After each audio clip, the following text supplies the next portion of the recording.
Hello and welcome to the CSN3M Mindset Monday podcast. I'm Andrew Wade with Case Specific Nutrition, joined today by my colleagues Apollo and Axel. So just a forewarning to everybody listening that I've got my pups in my recording office this morning.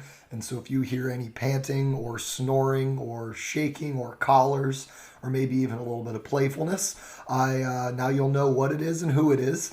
But this podcast, CSN3M, is the focus, as always, is those three M's: the mindsets, the myth busting, and the mentoring, all as they pertain to health and nutrition. Today's episode is brought to you by OptiLife Academy, our very own online course that helps teach a lot of what we're going to be discussing in today's episode. It is a do-it-yourself online course with more than 20 modules filled with short videos and action sheets that you're meant to go along with over the course of a few weeks and slowly but surely learn to refresh your perspective on diet and your diet and how you relate to and navigate food. Make sure to check out OptiLife Academy at optilifeacademy.com. We have a free trial on the website, and if you enter code Andrew at checkout, you get 10% off the course. Today's episode, we're going to discuss the evolution of awareness. And when I say awareness, I think that's an important component of a lot of our topics and a lot of our discussions. But in most ways, my role as a dietitian is to help clients reconnect to their body and reconnect to their intentions. So if someone comes into my office with a goal, most of the time my role is to help them identify the things in their life that are disconnected from that goal or opposing that goal, as well as things they can do that support that goal. And so in many ways, my job is to help raise awareness and then recenter or reconnect with intentions. So one of the things that's a really interesting perspective that I hope I can really capture today and establish so that you and family and friends that you share this with can walk away from feeling more in tune is that all dietary tools are meant to raise awareness, whether it's tracking in a mobile app, whether it's utilizing Weight Watchers or following any of the fad diets that exist. At base, all of those things are really meant to raise awareness. The distinction, though, is what we do with that awareness. And so a big thing to think about, and we've discussed rules versus guidelines in previous episodes, but when you become aware of your food, that can initially be a very positive thing. We all live very fast-paced lives, and oftentimes we end up eating without consideration. We spontaneously grab something in the moment, and because of our food abundance and access to options, if we're picking it right then and there, it's rare that we're actually picking something that supports us, energizes us, nourishes us, tastes good, feels good, all of the things that food is supposed to do. In fact, it's more likely that we're going to do the opposite. We're going to grab something that's convenient, but then lacks the appropriate fill, or doesn't quite have enough in it to satisfy, which leads to more eating later. And so goes the pattern where our food gets kind of out of rhythm and disconnected from us. What we have to keep in mind, though, is that the point of awareness is to reconnect us with our body. It's meant to help us connect with guidelines, things that represent what we've learned, what we feel, and what we notice. And so I like to give a good example where, a lot of times when people track their food, I've had clients over the years come in and they boast that they have tracked their food for 1,000 days in MyFitnessPal, and they're real proud of that. But the action itself of tracking means absolutely nothing. Tracking for 1,000 days doesn't mean anything, and in many cases becomes this exhausting burden or habit that may or may not actually lead to what you want it to do. It might not have actually connected you with how your body feels. Instead, it just became its own separate habit. And a lot of people, what happens is they start tracking food, and initially they learn a lot, right? They see the calories of certain things, they see the sodium of certain things, they start noticing that certain breakfasts are less filling or more filling than others, and that can be really great. But From there, it can go one of two ways. I see a lot of people start to disconnect and actually associate with rules like following the numbers, where they get so used to hitting a calorie or a macro target that they don't ever actually take the time to connect whether or not those macros make sense for them or feel good for them. What we want to make sure we're doing is that if we're utilizing a tool like that to start, it's meant to be just that, a starting point. It's meant to help us learn what foods, what spread of foods fill us, nourish us, satisfy us. It helps us identify what foods might not digest well for us, what foods might bloat us. And a way to think about it is if you tracked your food over the course of a month, you would probably notice that there'd be days that you ate a little bit less but still felt very satisfied, days that you ate a little more but still felt satisfied, and then there were probably some days where you seemed to eat a whole lot and just could not get satisfied. And tracking at base is what allows us to identify those and learn from those, which is why it can be a very positive thing to do as a starting point. I'll ask people to do it for a couple weeks, but more importantly, we then take that information and we learn from it. We reflect on it. And from that, we can start to establish general guidelines of, oh, I noticed that when I eat something like oatmeal in the morning, I'm good until lunch, but when I grab, a Kind bar or a granola bar in the morning with my coffee, I'm looking for a snack an hour and a half later. Those are all examples of things that reconnect you with your body's needs, and as a result can allow us to start to nudge things and say, okay, a more significant breakfast is something that I need to do to make sure I'm getting to my lunch. It allows us to reconnect what I call the dominoes of your meals. The breakfast domino hitting your lunch domino, the lunch domino hitting your snack domino, the snack domino hitting dinner, dinner hitting bedtime, and then repeat.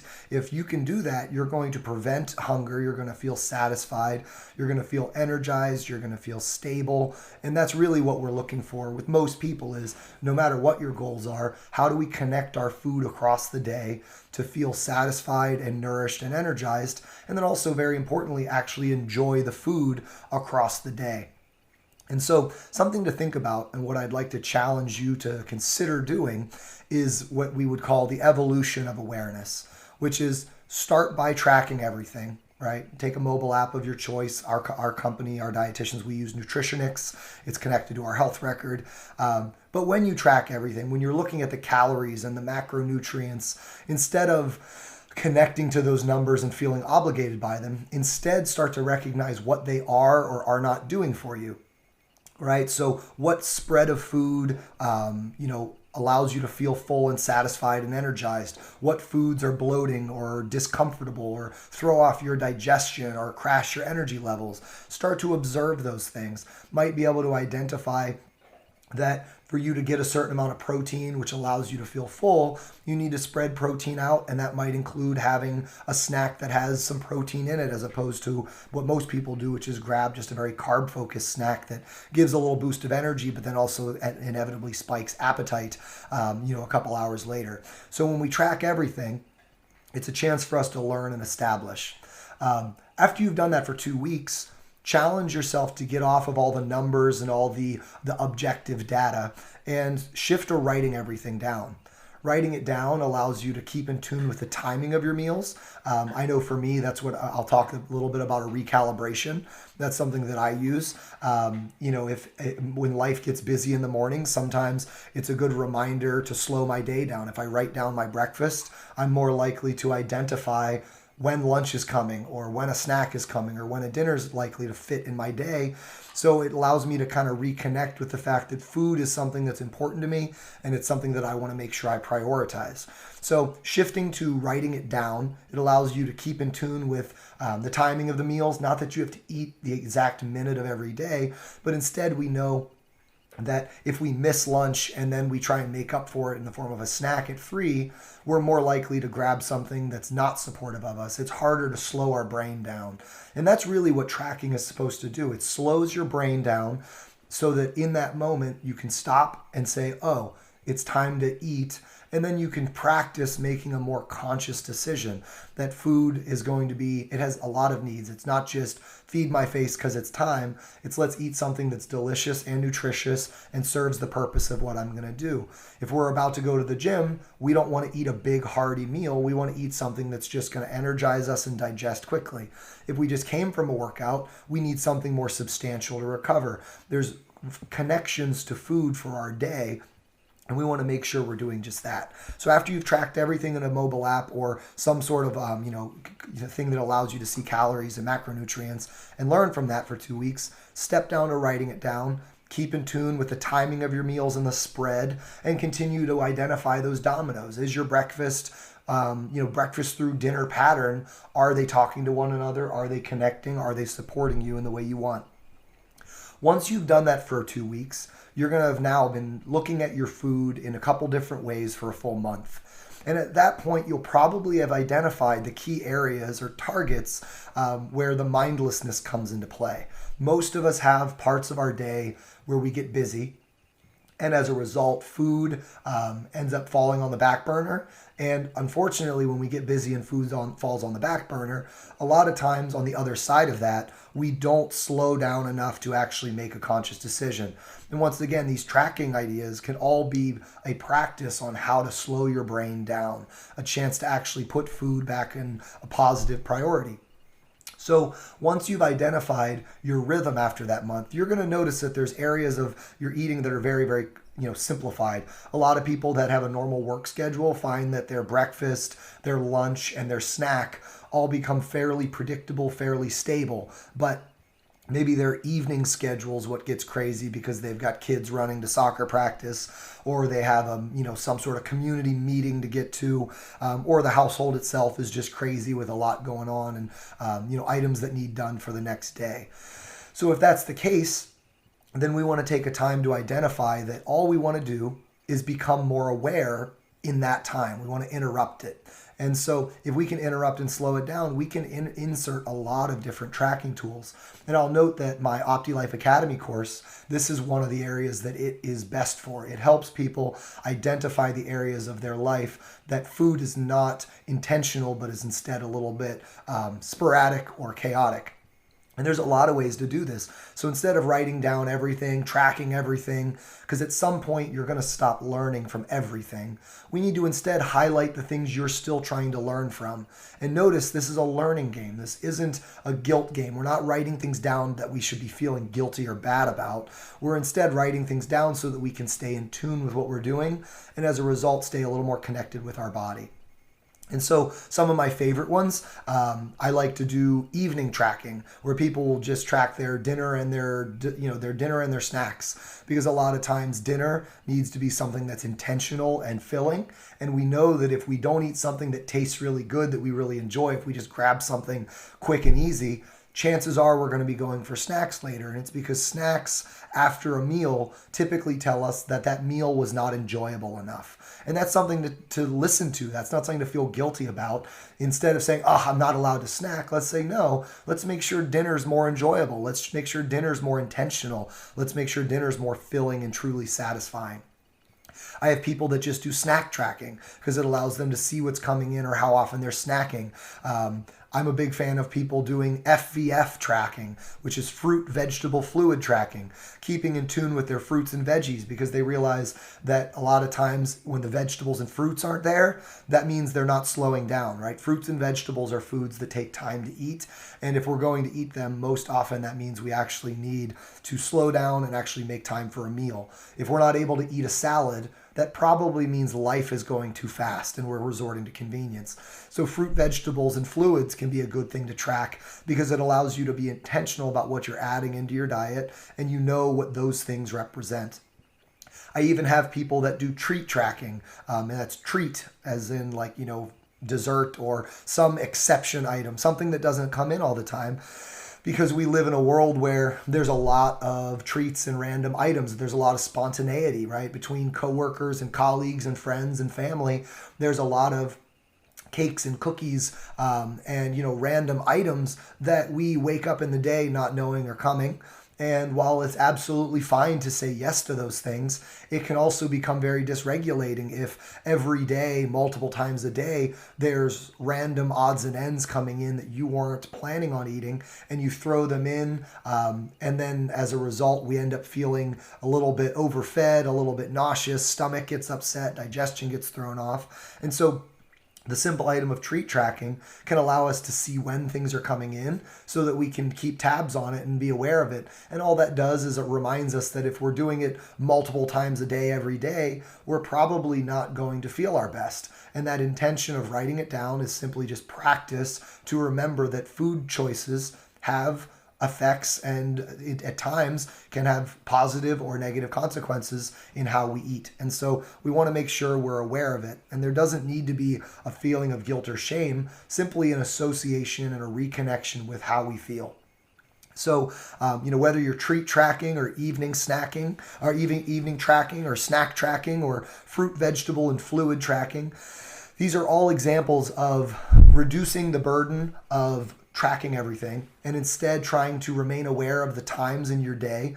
I know for me, my main thing is I tend to breakfast track. And it's just I jot down my breakfast. And the reason for that is if my mornings tend to start fast and furious, if I don't pause to get my breakfast in, the rest of my day tends not to fall. The dominoes don't tend to fall well. So for me personally, if I write down my breakfast, I'm more likely to get it in at an appropriate time in my morning, which means I'm more likely to actually make time for it. And for me, writing it down helps me prioritize that. It helps me make that time. And when I get my breakfast, I automatically realign all the rest of the dominoes. Once breakfast comes, I know lunch is going to come. I know a protein and some sort of satisfying snack is going to come. I know dinner is going to come. And so it's all about identifying the thing, what I like to call the pillar habit, the thing that if it feels good, if it's centered, if it's aware, everything else seems to flow really nicely. Once you've done that for a couple weeks, you'll have now successfully become aware of calories and spread of food, things that allow you to feel your most nourished and energized, foods that may allow set you up to feel a little bit less optimal. You'll have really practiced the spread and the timing of your meals, and you'll also have identified the key areas in your day that tend to be too fast-paced and perhaps need to be slowed down. And you'll have also practiced the habits of slowing it down and actually intentionally doing something during that time. Once you've done that, I challenge you to then go to the bigger picture. So once your food is very in tune and has good intention and good spread, we instead want to reflect on the day. And this is where my Rate My Day mobile app comes into play. This is where the idea of Rate My Day is to allow you to identify not your food from a meal to meal, but your life from a day-to-day, week-to-week, and month-to-month perspective. Because the reality is we have variety in our life, and that's not a bad thing. That's a good thing. It can be dangerous to get so obsessed with your routine that you fear exceptions to that routine. We want to have exceptions to our routine, but what we have to remember is our routine is meant to be the thing that allows us to feel our best. It's okay and it's a good thing to enjoy your routine. We want that, but we also want the routine to be the thing that allows you to feel in tune, sets you up to feel really good so that you can live your life. And then more importantly, it's the thing that balances out with the exceptions to the routine, the parties, the special occasions, the events, all of those things so that we can have you feeling really good. I know everybody listening has had a streak, like a long weekend or a holiday series where they feel like they just have party after party after party after party. And if you've ever had the thought after a streak like that, oh my gosh, can I please just eat a salad? And it's because your stomach's upset and you feel bloated and your energy levels are all over the place and you're headachy. If the body's been thrown off by a string of events that, again, food consumption is not connected with your health, but is instead very, very connected with social, you then understand what the point of the Rate My Day is. It's not meant to tell you to avoid those things or feel bad about those things. It's simply a way to help us become aware of those things, how often they're happening, because there's definitely a tipping point. There's snacks and parties and dinners and meals and events that we can get excited about, look forward to, enjoy, the unique foods that they're a part of. And if we do it infrequently enough, we're going to feel very, very normal. Our base routine is going to balance out with that, and our digestion won't skip a beat, our appetite won't skip a beat, our energy won't skip a beat. There's a period, though, where those things can start to accumulate and start to set you up to feel differently. And the point of Rate My Day is to help you see that. The mobile app, all it does is you look over the course of a month. Each day it asks you to rate your day. And rate your day is a color. There's green, there's yellow, and there's red. And those colors are really just simply meant to help us see things or mark things to stand out in a way that we want. I have some people that use that just to simply capture anxiety or the stresses of their day. So at the end of the day, they mark their day green, yellow, or red based on how much their work stress affected them or how much their emotional state, was thrown off. But for a lot of people, it can be just an awareness of how the food felt and set you up. A green day being a good spread of meals that felt good, energized you well, and left you feeling satisfied and nourished. Where a yellow day is where there was some exception to that, where maybe you were left feeling really hungry and as a result snacked at night. And that's a chance for us to learn and remember, okay, what happened in the day that might have thrown that off. Or it might be a day where there was some alcoholic beverages that, again, were enjoyable and there was no guilt to that, but instead we just want to remember when they happened because life goes a million miles an hour. And then a red day, for a lot of people, ends up standing out as what I call a special occasion day. It's those fun exceptions, it's those unique circumstances that exist in our life that we should get excited about. But we know if there's a bunch of them in a row, we're not going to feel our best. And all that is it's a chance to try and balance things out and say, okay, I'm going to, I've got this streak of reds coming up. There's, a streak of special occasions coming up. It's going to be a really good time. Looking forward to it. But based on what I'm seeing, I'm probably going to be really excited to get back into my routine. And it just allows us to reconnect the body to the feel. It allows us to keep in tune with our awareness, keep in tune with our intention. But instead of having to write things down all day throughout the day, at the end of the day, you simply pick the color, take a note as to what made it that color, and over the course of the month, the colors accumulate and you can then see the green, yellows, and reds, the spread that's occurred, and it'll allow you at a surface level to take a peek at that balance. And for most people, I know just from experience and practice with my clients and there's been thousands of people that have downloaded this mobile app now. Usually 20 greens per month is that tipping point where if we get 20 green days each month, we probably are feeling really, really good, which means that's 20 days where, good breakfast, lunch, and snack and dinner, foods connected well, were spread across a timeline that felt really good and allowed, good sleep and didn't cause reflux and caused good energy levels and supported exercise and allowed you to enjoy your food and be engaged with the family. If we can have 20 days each month that give us a little bit of a rhythm, give us some good intention, chances are the body and the brain and the mind are going to feel really, really good.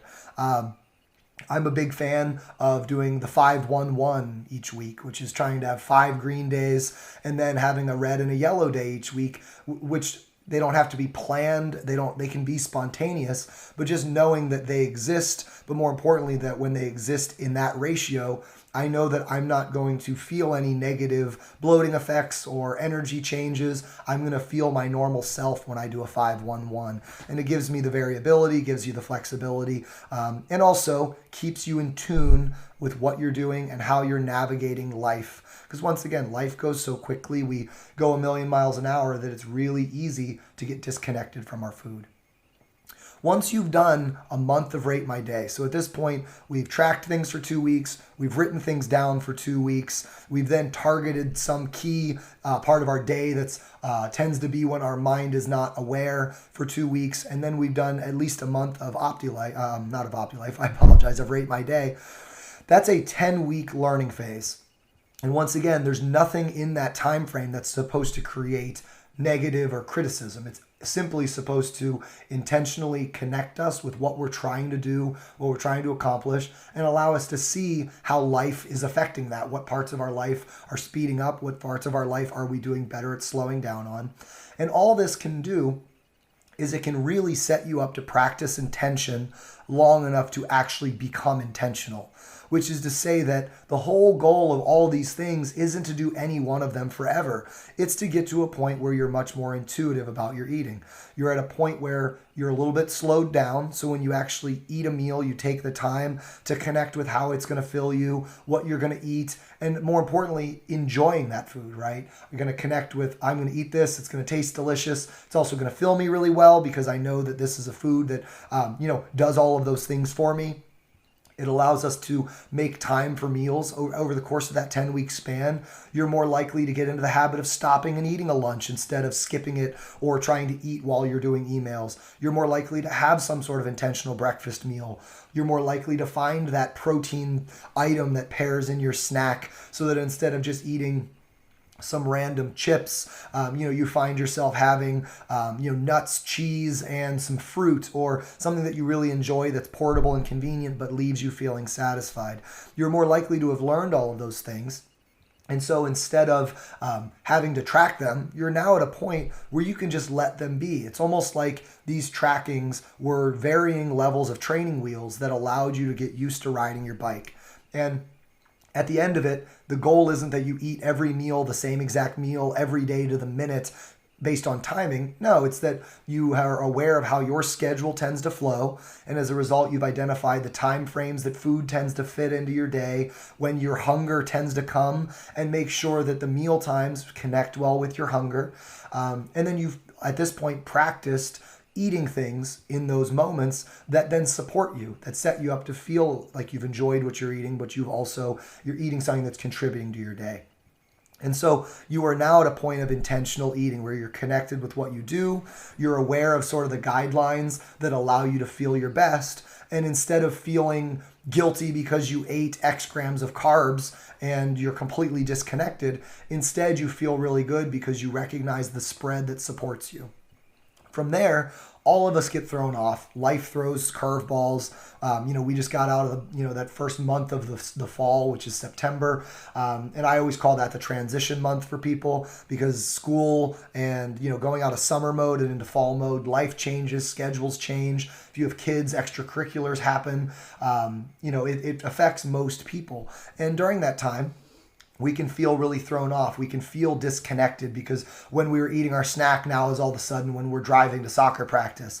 And all that we can do then is we pick one of these tracking methods as a recalibration and just do it for a week to jumpstart your awareness. And that 1 week of awareness, whether it's just writing it down, which is probably the most common one to go back to, it allows you to see the spread of your day. And as a result, it'll allow you to reconnect the dominoes of your meals, and then you resume. And so what's neat is instead of thinking about tracking for 3 years straight and learning nothing, you can instead utilize tracking as a transition that raises awareness, highlights key important components of food, and then allows your brain and your body to level up over the course of a couple months so that you yourself can feel connected with your food. You can connect your lifestyle with your food. You can connect the pace of your life and the rhythm of your life with your food.